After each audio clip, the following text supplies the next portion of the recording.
All right, so we're asking, so we established the criteria that are required to be considered a life form: the reproduction, maintaining homeostasis, responding to stimuli. How do the organisms get the ability to do these things? Like, where does the ability come from? How does your body know what to do? Yes. The cells in your body, like Cells in our body. Hormones. Okay. Your body tells you.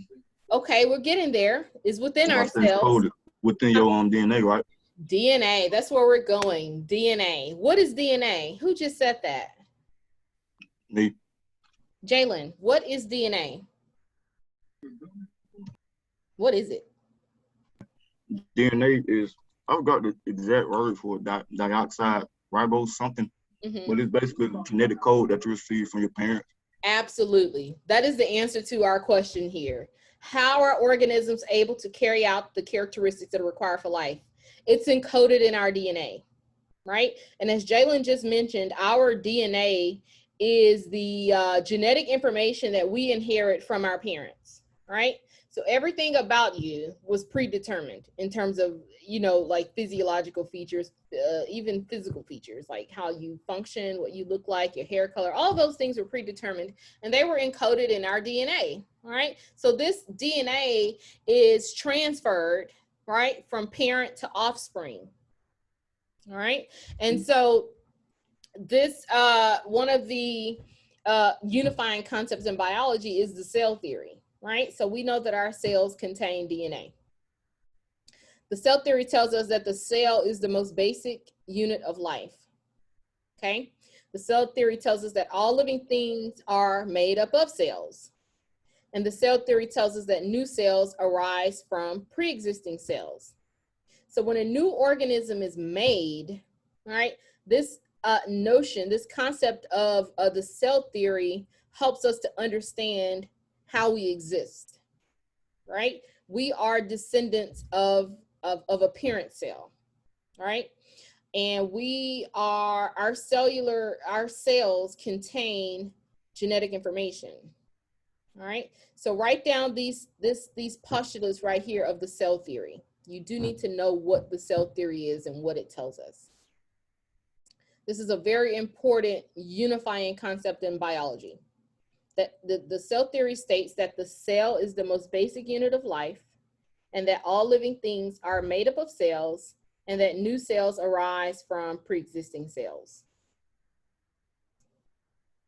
And so when we think about information transfer from parent to offspring, this is how it's happening from one cell to the next. And we do have a whole chapter where we'll talk about the cell cycle and how that actually happens.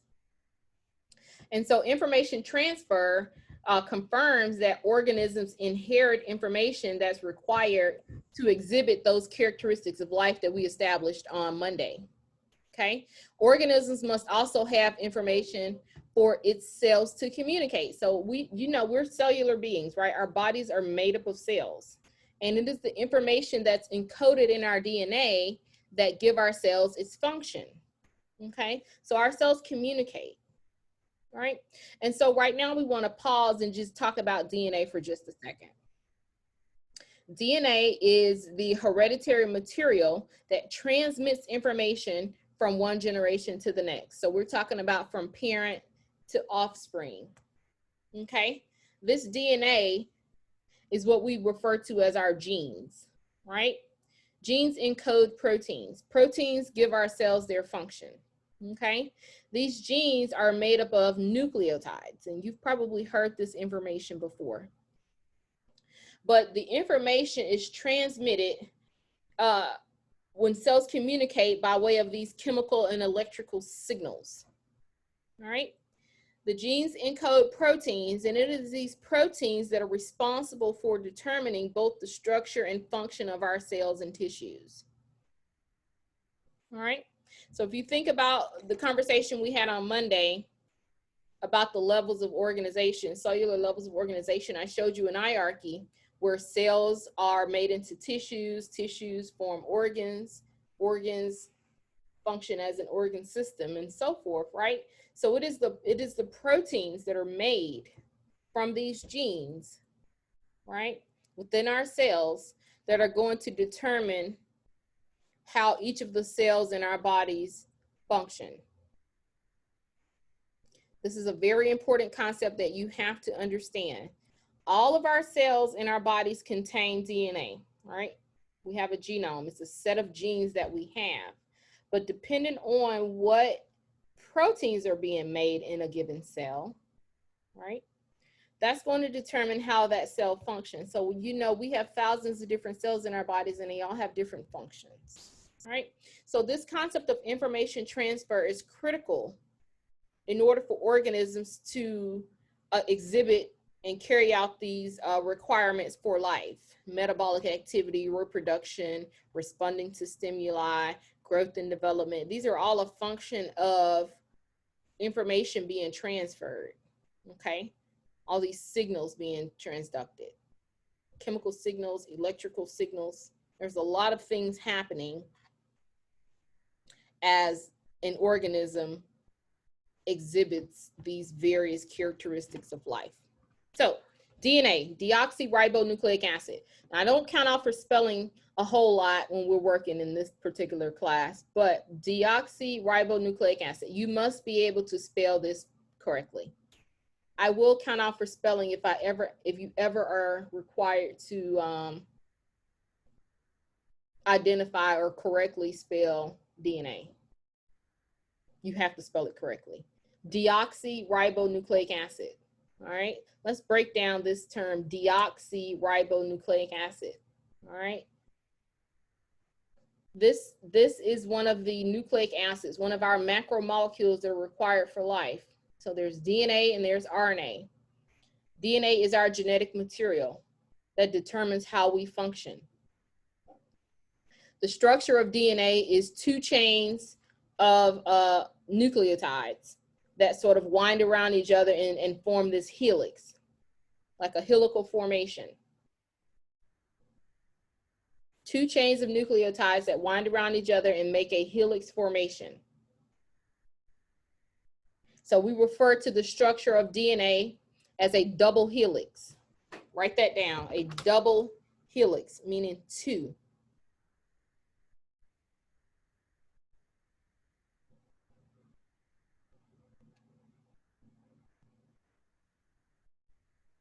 All right. So, based on what we just talked about, what is the function of DNA? What is the main function of DNA? Transfer characteristics to the next generation. To transfer, say that again. Characteristics. Okay. Thank you. What else? Somebody else, in your own words, what's the function of DNA?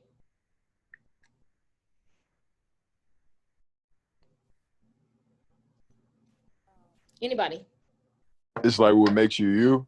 Like, it's Okay. what makes you the person you are. Okay. So DNA is responsible for, give me a complete sentence. What is the function of DNA? The function of DNA is to transmit material that transmits info. Okay. So the function of DNA is to transmit information from one generation to the next. Yes. The function of DNA is to encode protein. Yes. And then proteins give our cells function. So DNA determines how an organism functions. Okay. There are multiple simple answers to this question. You need to reflect on this answer and develop an educated response to what is the function of DNA. Let's continue. So the survival and function of every cell and every organism depends on this orderly transmission of information. So you existing, any organism existing and functioning is relying on the orderly transmission of information, right? So we are existing, our bodies are functioning because we inherited genetic information from our parents, right? We inherited information from mom, we inherited information from dad. This information was inherited in the form of DNA, our chromosomes, right? We have 46 chromosomes. This is DNA. Our chromosomes contain genes. Our genes dictate how we function. So the statement says the survival and function of every cell is dependent upon the orderly transmission of information. Now, the operative word here is orderly. That means that if things don't happen orderly and the way that they should, what might happen? What might be the result? Say that again, Kadena. Well, I'm Aaliyah. Oh, I'm sorry. I saw Kadena. Go ahead, I was Aaliyah. saying what happens is like homeostasis or adaptations will occur. Okay. Yes, changes. Mutations is kind of what I was looking for. Abnormalities, right? Yeah. That's exactly, I know that's what you were thinking, right? So when things happen in an unorderly way, the result could be that we inherit mutations, and that's what happens, right? If this transmission of information from parent to offspring doesn't happen the way that it should, that's how we get our genetic abnormalities, okay? It's a function of the cell cycle, and we'll talk about that in another chapter, right? But you are functioning properly when you inherit the correct number of chromosomes, the correct types of chromosomes and so forth. And so that transmission of information that what we're talking about here is the passing down of that genetic information from parent to offspring, right? When that does not happen the way that it should, we can end up with abnormalities, all right? So in order for all of these properties and characteristics of life to be possible that we've established, right? The reproduction and responding to stimuli and all of that, metabolism, they all require energy. So we're going to talk for a moment about the energy that's required for life. The perpetuation of life, our existence, we would not be able to exist in the absence of energy. We need energy to survive. So where does this energy come from? The sun. The sun. Absolutely. And so is it safe to say that as long as we go outside and get some sunlight, we'll be able to survive on Earth? Is that true or false? False. All right. So the question I'm posing right here is, what is the major source of energy for life on Earth? It is in fact the sun. It starts at the sun. But then what happens? Is the sun enough for us as animals? No, Is it ma'am. like oxygen? Oxygen. All right. So we need oxygen, right? But we can't make our own food, so right. no. We want to focus on this requirement for energy. Thank you, Jalen. You're going where I'm going. So the sun is the major source for energy, the major source of energy. But we said that if we go outside and stand in the sun, that's not enough. That's still not going to be enough energy supply for us. So where do we get the energy that we need? I think it was From just the food that we eat, from the food from eating the food. From the foods that we eat. So let's take a look at this conversation about energy. The first point we're making is that energy is required to sustain life, okay? We know that the sun is the major source of energy for life on Earth. All of life processes require a continuous use of energy. So we're going to take a look here then at the flow of energy on Earth. Energy flows through organisms as well as the environment, okay? We talked briefly about how ecologists study life from the perspective of living things and non-living things, and we established that interdependent relationship between living things and the environment, right? We talked about studying ecosystems, both living and non-living factors, biotic and abiotic factors.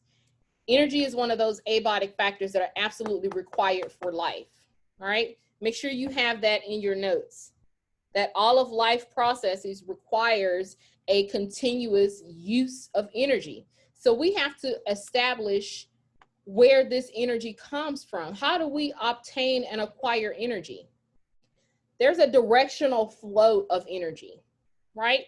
Energy flows in a one-way direction from the sun down to plants and on to animals as consumers. So if I ask you to describe the flow of energy on Earth, you would start your conversation at the sun, okay? With the sun being our major source of energy. And that energy that's from the sun is harnessed or transferred to producers. These are our photosynthetic organisms, these plants, right? And from producers, that energy is then transferred to organisms that are called consumers. All right? So energy flows in a one-way direction from the sun down to producers and then over to consumers and decomposers. Make sure you understand that concept. So I have a picture here that illustrates. I'm visual. I know some of us are visual. We said that the sun is the major source of energy. So energy from the sun is transferred down to producers. This is an energy pyramid that we're looking at, okay? This energy pyramid illustrates how energy is transferred, okay? And what we see coming off of here is a loss of energy, okay? So during this energy flow process, there's a loss of energy in the process, okay? So not all of the energy that is present is going to be able to be transferred from one trophic level to the next. So each level in this pyramid is referred to as a trophic level, okay? There are different organisms represented at each trophic level of this energy pyramid. Energy from the sun is transferred down to producers, okay? These producers are going to, again, be our photosynthetic organisms. So we have our plants down here, and then not pictured are some photosynthetic bacteria that may be present in algae. And then energy is transferred from producers on to consumers, okay? And you can see here that we have different levels of consumers. We have primary consumers, secondary consumers, and tertiary consumers, all right? These consumers are receiving energy, but at a loss, okay? At each level of transfer, there's energy loss, all right? We'll talk about energy loss in a little bit more detail when we get to our chapter on photosynthesis and cellular respiration. But suffice it to say, not all of the energy that's present at each trophic level is being transferred to the next. There is a 10% loss. All right, so producers of energy, write this down really quickly. Organisms can be considered either autotrophs or heterotrophs, okay? We refer to producers of energy, organisms that produce energy. We refer to those as autotrophs, okay? Autotrophs are gonna include plants and algae and some bacteria, right? The asterisk is by bacteria because not all bacteria are producers, only a few. Photosynthetic bacteria. Cyanobacteria, for example, is an example of bacteria that can undergo photosynthesis. So we have producers and we have consumers. Let's speed up a little bit so we don't run out of time. Energy. We're still talking about this energy. We talked about the flow from the sun down to producers and over to consumers. So consumers of energy are heterotrophs, right? These are going to be our animals, right? Different types of heterotrophs depending on what they're eating, okay? But they are consuming in order to obtain or acquire energy, okay? And these can be herbivores, carnivores, omnivores, detrivores, and decomposers. They're all consuming in order to acquire energy.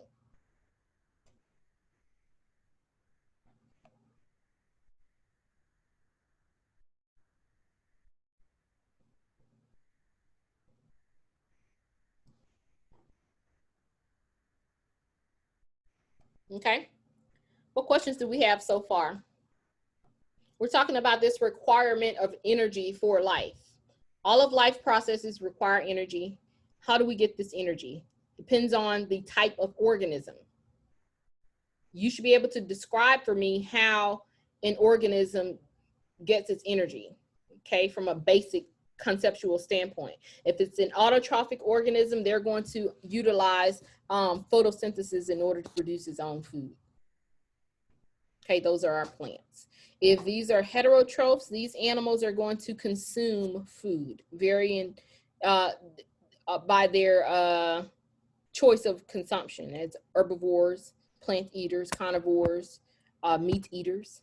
Okay, so this again is just another schematic showing or illustrating the energy flow through ecosystems. Okay, we have our autotrophs, which are also referred to as producers, that capture energy and convert it to food. So we're capturing energy from the sun and utilizing that energy in order to produce food.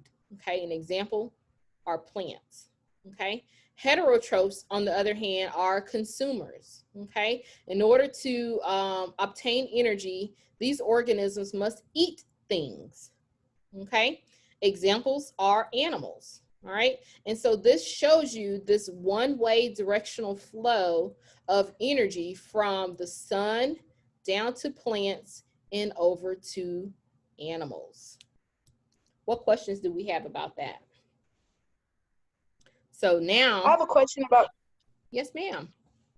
About detrivores. I'm not familiar So a with the term. detrivore is a type of organism that feeds on like dead and decaying matter.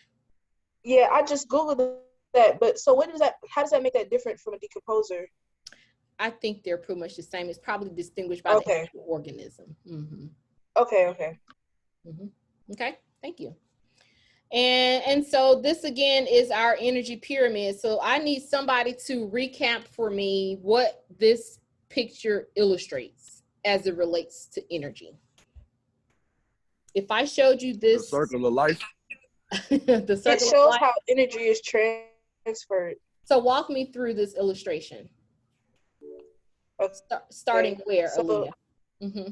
It starts from the sun and then it's passed. Okay, I need complete sentences. I need complete sentences. Like, I'm new, you're teaching me. What does this slide show me? Okay, so this tertiary chart starts from the sunlight. Everyone gets their, well, not everyone, but everybody gets it from the sunlight. Then the what's it? Producers. What's it? Energy. Okay.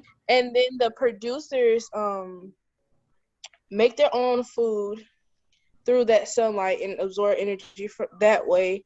And then the primary consumers eat the producers, and then the secondary consumers eat the primary consumers, and then the tertiary consumers eat the secondary consumers. But every time the chart goes up and up, you lose energy. Okay. You lose energy in the process. Being lost in the transfer. Thank you, Aaliyah. That was very brave of you. So as Aaliyah mentioned, this is a schematic that shows us an energy pyramid. And what it is illustrating is how energy flows through an ecosystem, right? And then it's showing how we are utilizing the energy that is present to sustain life, right? So we're saying that the sun is the major source of energy, right? And the energy from the sun is utilized by producers, right? In order to make food, right? So producers are the major source for food for consumers, right?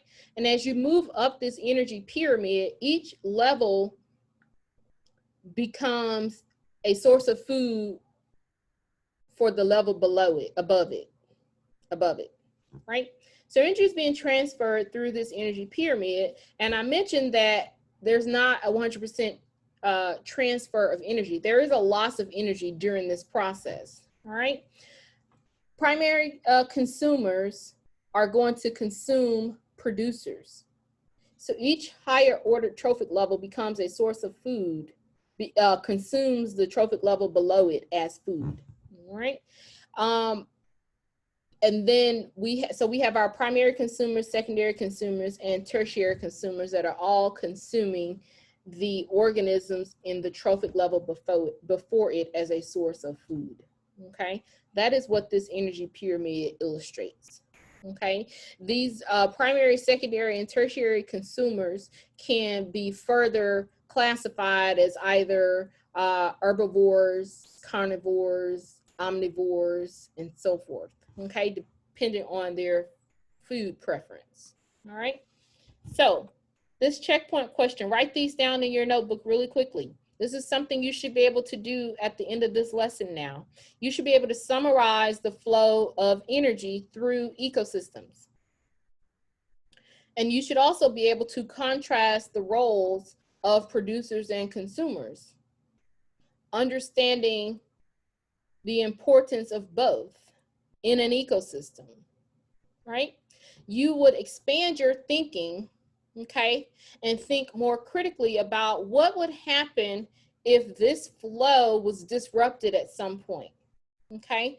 There's a very important role of all members of an ecosystem. Won't it affect the whole ecosystem? Absolutely. So even though we don't like things like snakes and bears and so forth, they all play an important role in the grand scheme of things. So a critical thinking opportunity presents itself now that you have some basic information. What happens when this normal flow of things becomes disrupted? I see some questions in the chat. Oh, I'm sorry. I was asked to slow down a bit. I'm so sorry. All right. Right. So those are some questions that you should be able to answer in your notebook. All right. Now, I mentioned this idea of energy transfer from one trophic level to the next, right? That happens, but it doesn't happen with complete efficiency. There is a loss of energy, okay? There's a loss of energy, and there's a 10% transfer in terms of energy from one trophic level to the next, okay? We're almost out of time. We already kind of talked about this, the process in which plants use to make their own foods using that energy from the sun. We know that process is called photosynthesis, okay?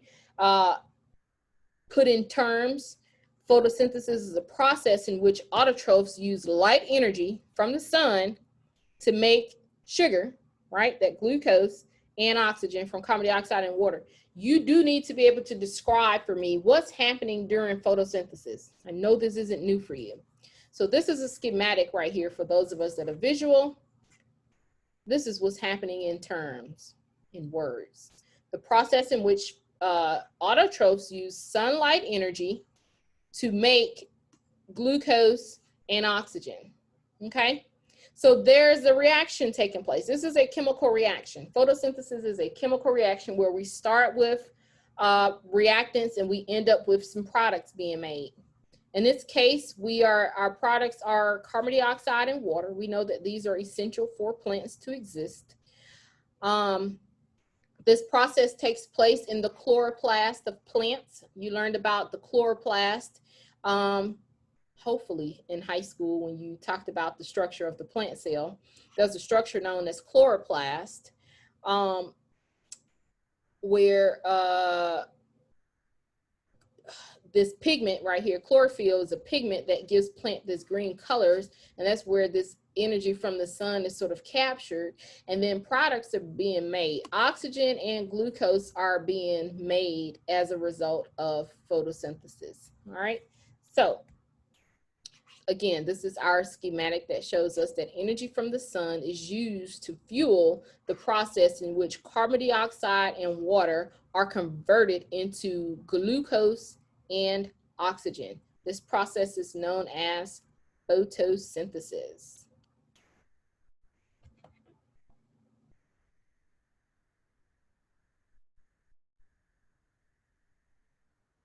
Okay.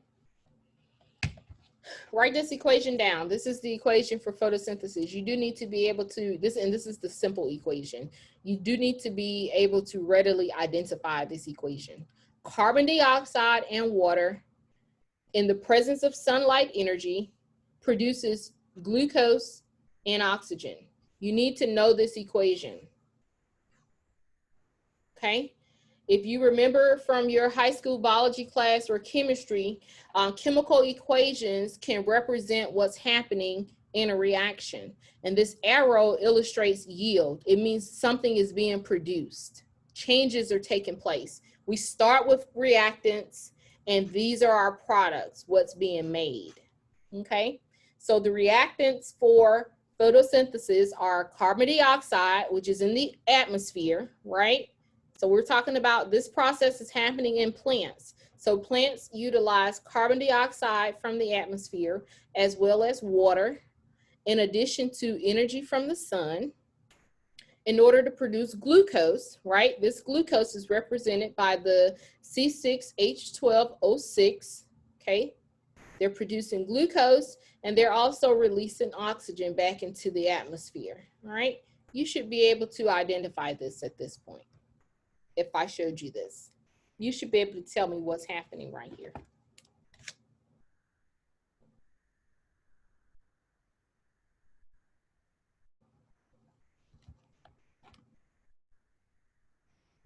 And so real quick, the last process, the last point we'll make today is so that's how plants acquire energy from the sun and utilize it to make food. But the process is a little bit different how we obtain our energy as animals, right? That process is called cellular respiration. Write this down really quickly. Cellular respiration is the process that animals use to obtain energy from stored molecules. Okay, so we're talking about the fact that we're consuming foods and our bodies have to undergo a process known as cellular respiration in order to release energy from these stored molecules. And these are carbohydrates, right? You've heard about carbohydrates before. And so this is how we obtain the energy that we need in order to fuel all of those biological and metabolic pathways that we talked about earlier. Okay, we need energy for reproduction. We need energy to maintain homeostasis. We need energy to respond to stimuli. We need energy for all of our biological processes that are required for life. All right, I know we're out of time. Last point, cellular respiration is an inverse equation for photosynthesis in terms of the reactants and products. You know what? I'm gonna stop right here. I don't want to rush you through this. We'll pick up on Friday with cellular respiration. What questions do you all have for me? I'm sorry, we kind of Are you gonna send this one? Because you went through this one